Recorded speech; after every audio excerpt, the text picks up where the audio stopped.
श्री सद्गुरु महाराज की जय।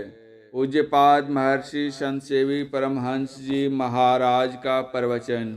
क्या मांगू कछु थिर न रहाई। इस प्रवचन का तीसरा अंतिम भाग। अभी आप लोगों ने रामचरितमानस का पाठ सुना। यह रामचरितमानस है क्या? एक विलक्षण ग्रंथ है। लोग अपनी अपनी दृष्टि से देखा करते हैं, भिन्न भिन्न दृष्टियों से भिन्न भिन्न भावों में देखते हैं। एक राजा के दरबार में महावत ने हाथी को नहला धुला कर लाया। वह हाथी अपनी सूंड से अपने शरीर पर धूल ले रहा था। एक पथिक उस रास्ते से जा रहा है।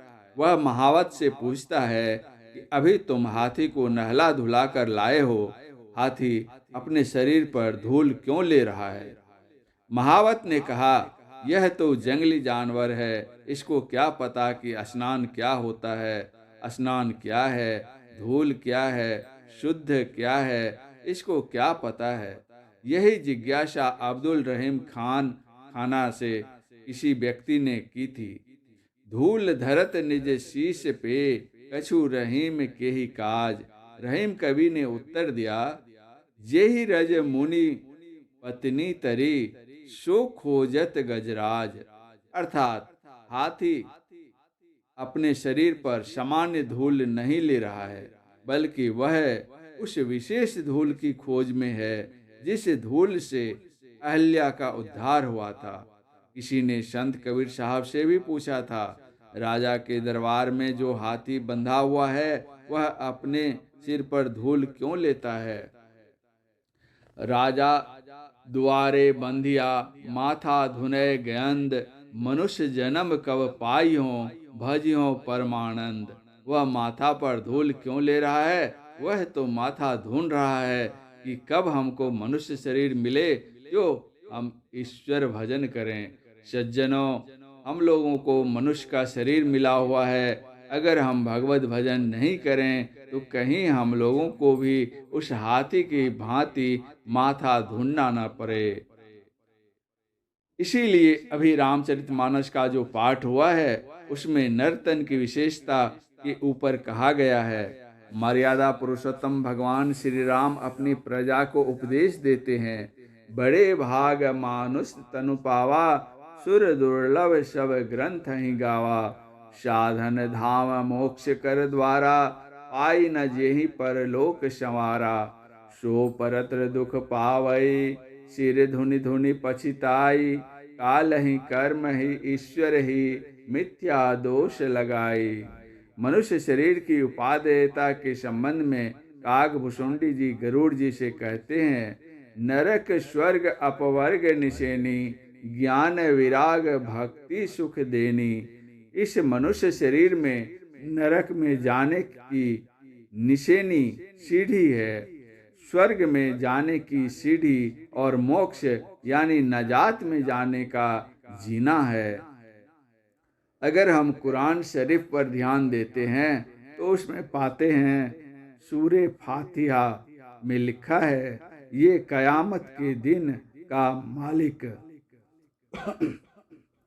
ए खुदा, मैं तुम्हारी ही बंदगी करता हूँ और तुमसे ही सहायता मांगता हूँ।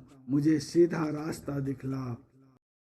उन लोगों की राह जिन पर तूने कृपा की न की, उसकी जिस पर तू गुस्सा हुआ। इस तरह अल्लाह की तीन दृष्टियां हुई। सीधा रास्ता के लिए एक, मेहर की दृष्टि दूसरी और क्रूर दृष्टि तीसरी। क्रूर दृष्टि किस पर और मेहर नजर किस पर? जो बूढ़े बूढ़े कर्मों को करते हैं, अत्याचार करते हैं, अनाचार करते हैं, दुराचार करते हैं, व्यभिचार करते हैं, बलात्कार आदि कुकर्म करते हैं, उनके ऊपर अल्लाह की क्रूर दृष्टि होती है। अल्लाह उनको दो जख की आग में जलाते हैं। जो अच्छे अच्छे कर्मों को करते हैं, शुभ कर्मों को करते हैं, परोपकार करते हैं, दूसरों की भलाई करते हैं, सेवा करते हैं, ज़कात आदि करते हैं, अल्लाह की उन पर मेहर की दृष्टि होती है। उनको वे बहिश्त का सुंदर बाग दिखलाते हैं। वहाँ उनको उत्तम उत्तम खाना, मेवा आदि मिलता है।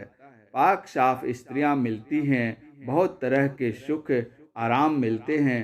और जो कहते हैं कि अल्लाह मुझको सीधा रास्ता दिखला, वह सीधा रास्ता नजात का है, मोक्ष का है। यदि हम बाइबिल की ओर दृष्टि करें तो वैदिक धर्म में जिसको नरक और इस्लाम धर्म में दोजख कहते हैं, उसी को ईसाई धर्म में हेल कहते हैं। जिसको वैदिक धर्म में स्वर्ग और इस्लाम धर्म में बहिश्त कहते हैं, उसी को ईसाई धर्म में हेवन हिवन कहते हैं।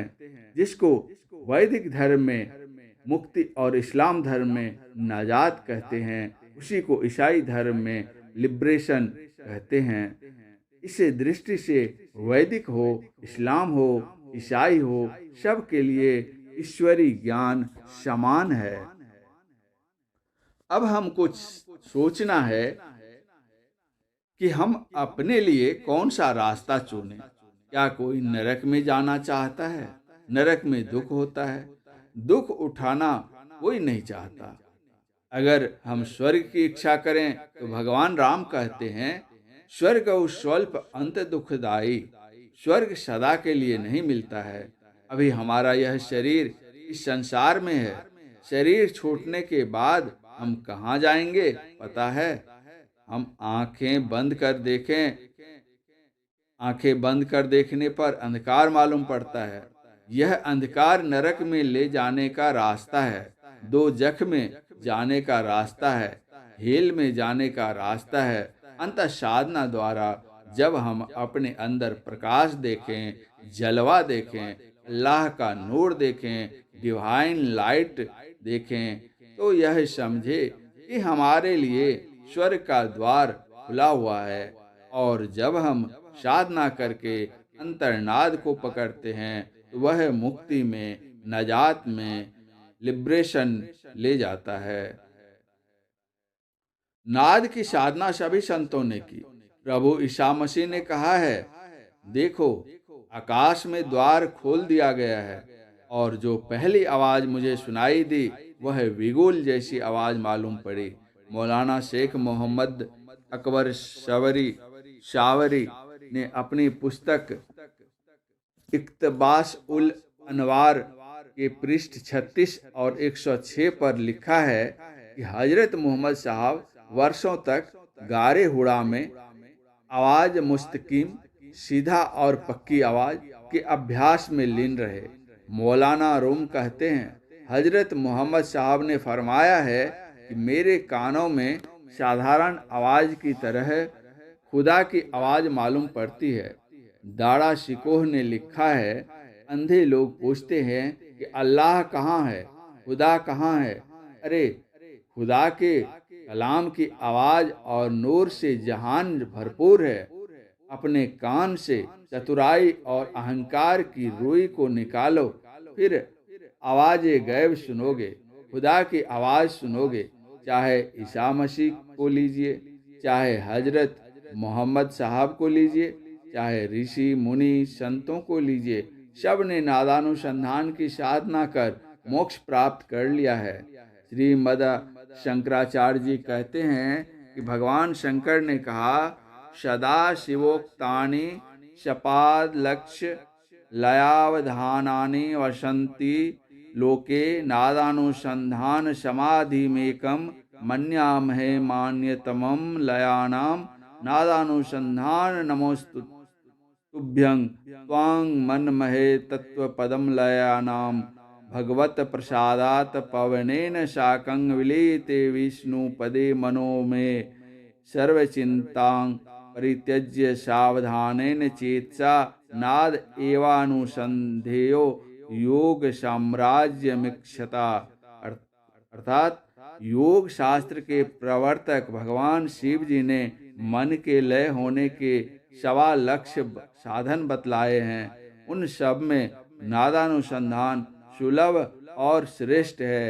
हे नादानुसंधान, आपको नमस्कार है। आप परम पद में स्थित कराते हैं। आपके ही प्रसाद से मेरा प्राणवायु और मन ये दोनों विष्णु के परम पद में लय हो जाएंगे। योग साम्राज्य में स्थित होने की इच्छा हो तो सब चिंताओं को छोड़कर सावधान हो, एकाग्र मन से अनहद नादों को सुनो। जो कोई अल्लाह को पाना चाहते हैं, खुदा को पाना चाहते हैं, गॉड को पाना चाहते हैं, परम ब्रह्म परमात्मा को पाना चाहते हैं, उनको नादानुसंधान की क्रिया करनी चाहिए। जो नादानुसंधान की क्रिया करते हैं उनको मुक्ति मिलती है, नजात मिलती है, लिबरेशन मिलता है। संत मत बतलाता है कि लौकिक व पारलौकिक किसी भी प्रकार की साधना के लिए मनुष्य शरीर अपेक्षित है। मनुष्य शरीर के अतिरिक्त अन्य किसी शरीर में रहकर हम अंत साधना नहीं कर सकते और न प्रभु को पा सकते। यह मनुष्य शरीर की विशेषता है। अंत में भगवान श्री राम कहते हैं, भावानर्भ उत्तीर्ण हेतु मनुष्य शरीर नौ प्रभु कृपा अनुकूल बयार, संत सदगुरु कर्णधार, जिनके हाथों में पतवार, फिर भी यदि हम न हो सके भव पार तो हमारा दुर्भाग्य है। जो न तरई भव सागर नर, समाज अस पाए, सो कृत निंदक मंदमति, आत्म हन गति जाय। पूज्यपाद महर्षि संत सेवी परमहंस जी महाराज का यह प्रवचन अखिल भारतीय संत मत सत्संग के 28वें वार्षिक महाधिवेशन के शुभ अवसर पर बराड़ी भागलपुर बिहार में दिनांक 17/4/1999 ईस्वी के अपराह्न कालीन सत्संग में हुआ था। श्री सद्गुरु महाराज की जय।